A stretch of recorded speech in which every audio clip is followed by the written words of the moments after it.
Chairman PTI की Toshakhana case में सजा मुअत्तली की दरखास्त पर समाअत आज होगी। इस्लामाबाद हाई कोर्ट के चीफ जस्टिस आमिर फारूक और जस्टिस तारिक महमूद जहांगीरी पर मुश्तमिल बेंच समाअत करेगा। पीटीआई की तोशाखाना कार्रवाई केस में सजा मुअत्तली की दरख्वास्तों पर समाअत आज फिर होगी। इस्लामाबाद हाई कोर्ट के चीफ जस्टिस आमिर फारूक और जस्टिस तारिक महमूद जहांगीरी पर मुश्तमिल डिवीजन बेंच चेयरमैन पीटीआई की दरख्वास्तों पर समाअत करेगा।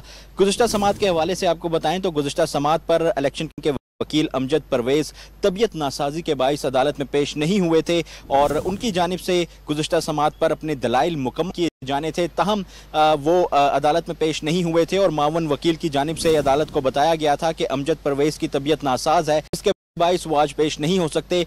अदालत की जानिब से काफ़ी बरहमी का इजहार किया गया था। इसके अलावा चेयरमैन पीटीआई के वकील लतीफ़ खोसा जो उस वक्त अदालत में मौजूद थे, उनकी जानिब से भी काफ़ी एहतजाज किया गया था इस बात पे कि अमजद परवेज को जो है वो अदालत में मौजूद होना चाहिए था और उनको अपने दलाइल मुकम्मल करने चाहिए थे।